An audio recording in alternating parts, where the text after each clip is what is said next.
you're playing a role or many roles in life, but you're not really present. You're not feeling that need for joy and peace and presence. Welcome to episode number 4 of the Overwhelm to Resilient podcast. In today's podcast, I want to share with you what I call Functional Overwhelm 101. Everything is not burnout. Everywhere you turn, people are talking about burnout. I've even used the word burnout. I'm burned out. I'm just so burned out. I've heard coworkers say it. I've heard family, friends say, I'm burned out. I'm just done. I'm burnt out. I want to challenge you that everything is not burnout. Let me share with you where I was. Some of you have heard me share this. For years, was living on autopilot. I really can say that life was living me instead of me living my life. I want to say that again. Life was living me. I wasn't living my life. Living on autopilot. And that's what I have called and coined the phrase functional overwhelm. I was functionally overwhelmed. And what that means is that for years, I was busy, caught up in busyness, busyness. I was on a treadmill. I was on a hamster wheel. As I said, I was on autopilot. I was doing everything. I was working. I was running to pick up the kids. I was running to get them to their different activities, be it to school, be it to practice, be it to rehearsal, be it to competitions. I was trying to do everything I thought I was supposed to do as a wife, as a mom, as a daughter, as a physician, and felt compelled to help in the community because all of those people and those activities were important. Yet, unfortunately, I had fallen prey to the busyness of life such that life was living me. I was in perpetual auto motion. Maybe even automated, but more auto motion. So I was doing all the things, but I had become so disconnected. I wasn't engaged. I would run all week, all weekend, and come Sunday evening, get home from church, get things started for, the week. And I would find myself going, it's Monday again. What did I do? I'm just back on the hamster wheel again. I was running so much that there were times I couldn't even tell you what I had done because everything had become a blur. I was the parent at the competitions. My kids, they competed gymnastics, they had music competitions, and I would spend more of my time trying to capture the moment on video that I was not even engaged. I wasn't really relishing the moment. I would be talking a mile a minute or very quiet because my head was just so full of what was the next thing I needed to do. And on one hand, it's like, oh, I'm checking off the box. I'm trying to provide all these opportunities for my kids. And I felt like the more activities they were in, then that meant I was being a good parent. I was volunteering with their school activities because I felt that's what I needed to do to be a good parent, to show that I was involved and I was supportive. And work, if someone needed something, send me, I'll do it. And I was running because I felt good about helping other people. Then I also felt pressures like, oh gosh, I need to clean the house. I want to make sure, I feel bad when I didn't cook dinner at night. If, as I said, the house wasn't clean and the laundry wasn't done, and at work, I felt like I couldn't say no because I did not want it to look like I wasn't all in. I wasn't willing to do my part, or that I was being, I couldn't be the full-time mom and the full-time physician. If someone asked me to do something outside of work, I didn't want them to feel like I wasn't all into our relationship. But I'm going to tell you, there also were times that I wasn't really present. I was not really emotionally, cognitively, mindfully present in the midst of all the things I was doing. So from the outside, it looked like I was doing everything. Gosh, look at her. I remember people say, oh my gosh, Phyllis, how do you do all this? I was the one who organized. If there was something for the community groups that I work with, I was president of my local Rotary Club. I mean, over the years, I was very involved. I was over committees for my sorority. I was involved on boards of several nonprofits at one time, because that was how I felt I was wired, is to do. And I'm going to tell you that busyness, busyness, is overrated. Trying to be a superwoman is overrated, because as you're doing all the things, just as I was doing all the things, there was still a hole. There was something empty inside that I kept trying to fill. There was some craving inside that I was trying to fill that wasn't being satisfied in the midst of the doing. And that's what I call functional overwhelm. Because on one hand, I'm doing all the things, yet I'm overwhelmed. I'm drowning because I don't have joy. I don't have peace. I feel like I was on a hamster wheel. It's like the old movie Groundhog Day. It got to be where it was just like every day was like the other. But as I said, if you were to look from the outside, you'd say, gosh, she's got it going on. Look at all the things she was doing. Because I was just like living out a movie. Yet slowly but surely, I'm going to tell you, my brain was oozing. I was slowly but surely dying inside. And to some, that may sound very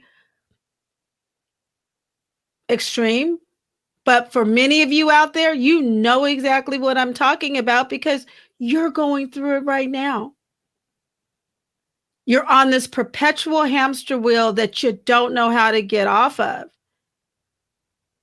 And you don't feel satisfied. There's something missing.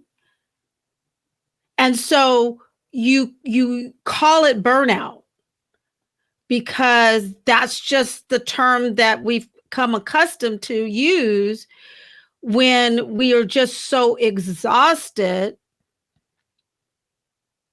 and we don't know, we just don't have any gas left in the tank.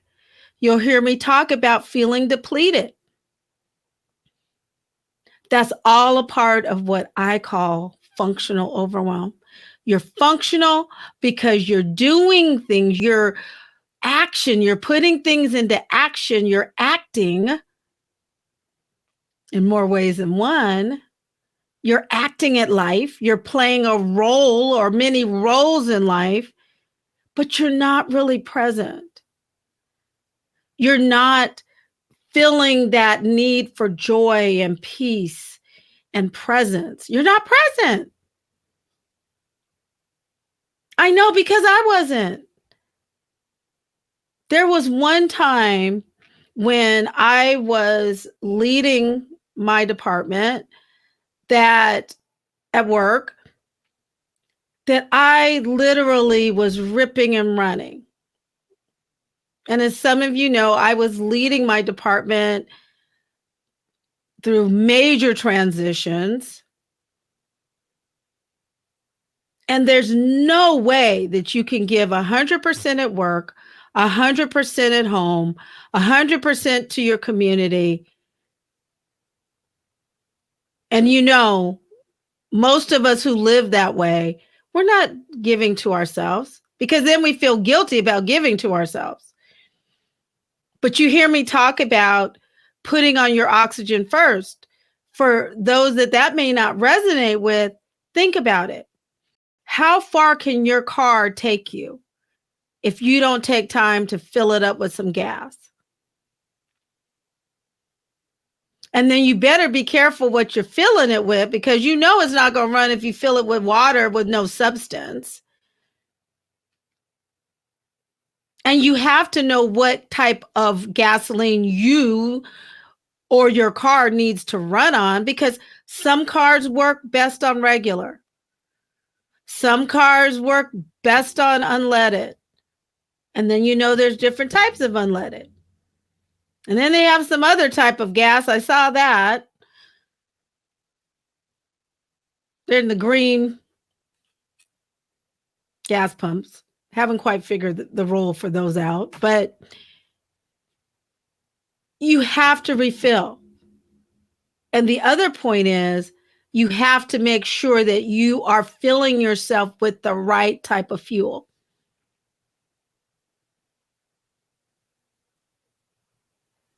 And that's why, one of the reasons why I feel it's imperative that I share with you what I call functional overwhelm, because I know I'm not alone. I live it. And I've talked to several other people, Christian women, who are going through the same.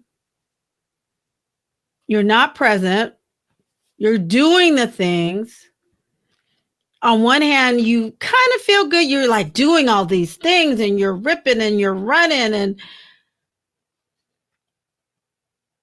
yet you're wondering why you feel, quote, burnout, which again, burnout is really talking about how you feel about work, when you feel like the expectations at work.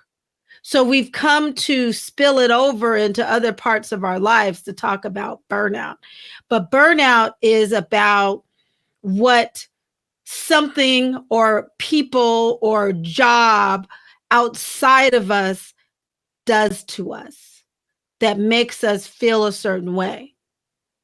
And I want us to think differently. I want to challenge your thinking.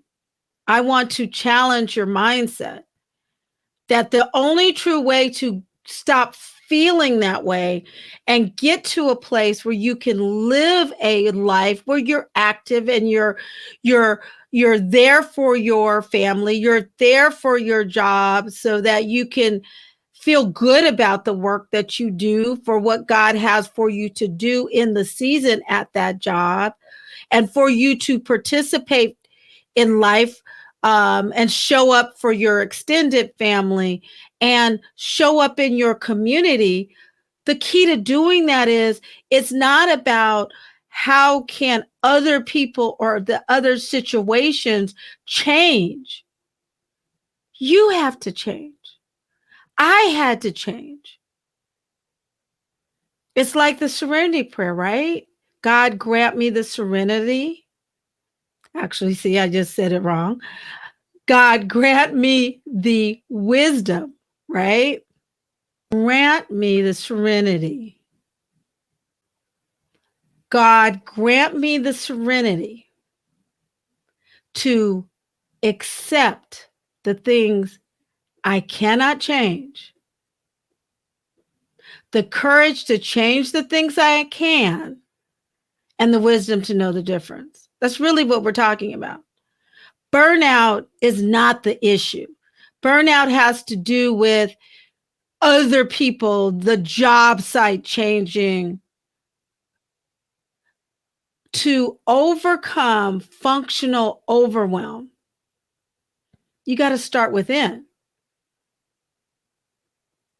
It's having that courage to know the difference of what you can, the discernment, I should say, on what you can change, and the courage to change those things you can't. And that's you. That's what I had to do, is change me. I had to change me.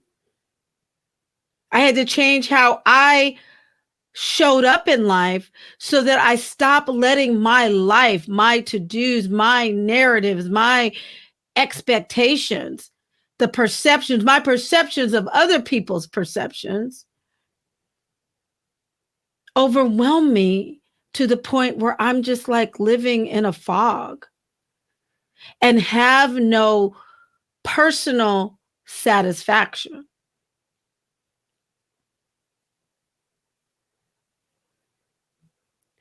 That's what this podcast is about. This is what my ministry is about. This is what my coaching program is about. Is how do we as Christian women,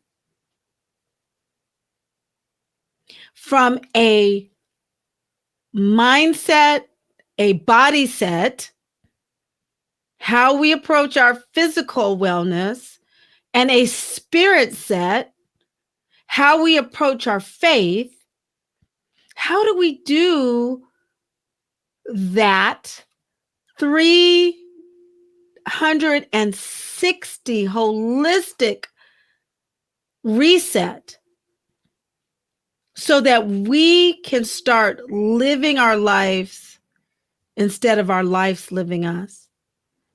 How can we begin living our lives with intention? Because it does take a lot of courage.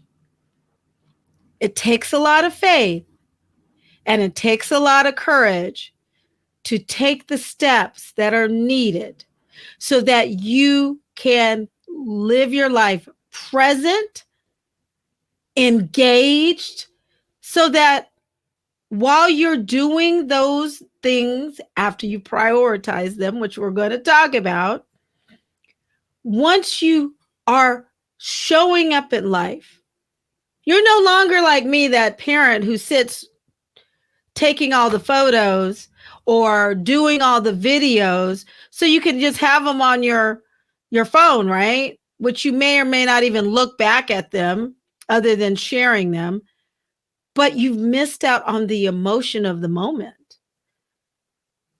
so that you have something to go back and remember how you felt during that experience.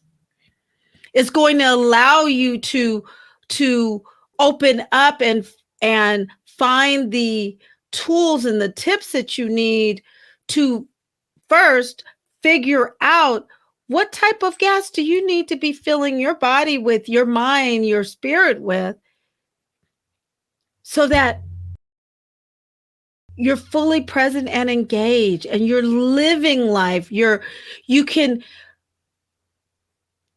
do as Paul, which is one of my guiding scriptures, when he says, I've learned to be content in whatever season. And I paraphrase it that in whatever situation, I can be present, I can be engaged. I have the power to live life with intention and be intentional.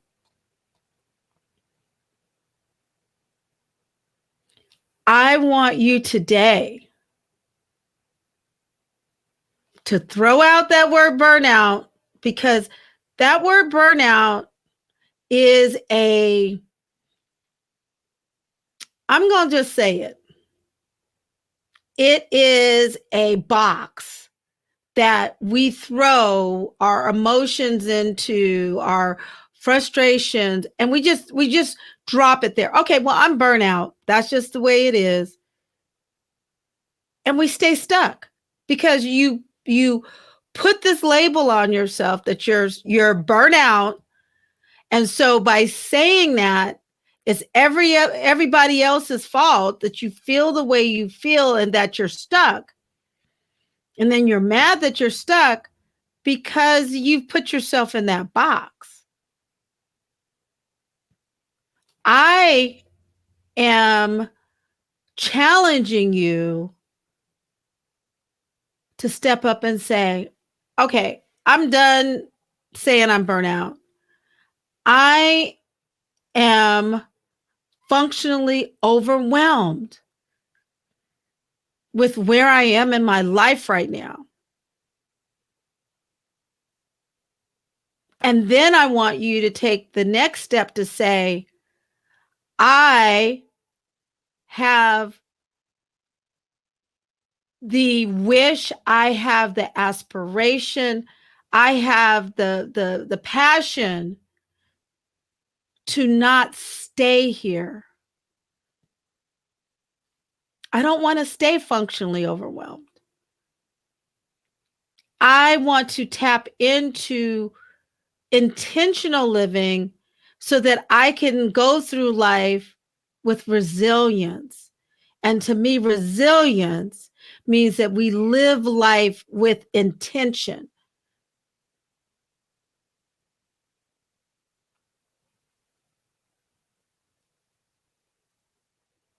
So I want you today to say, I, and fill in your name, am no longer going to fall into the trap of saying I'm burned out. And I am embracing the fact that I am functionally overwhelmed and I'm no longer going to stay here.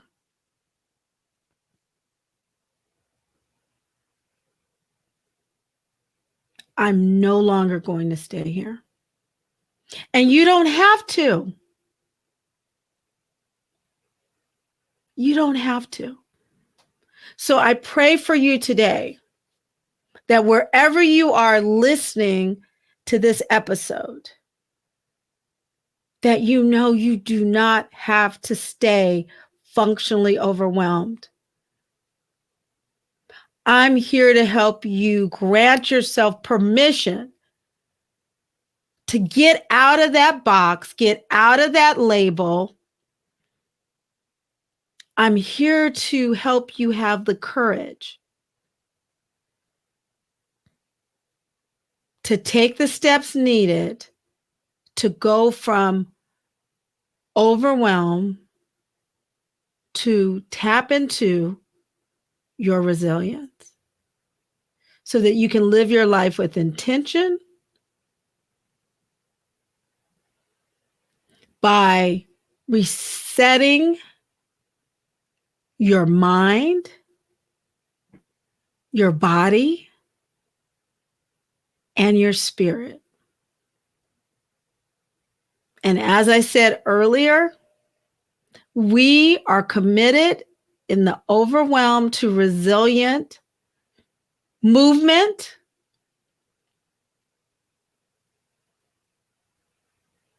that we are going to reclaim who God has created us to be through mind reset, body reset, and faith reset.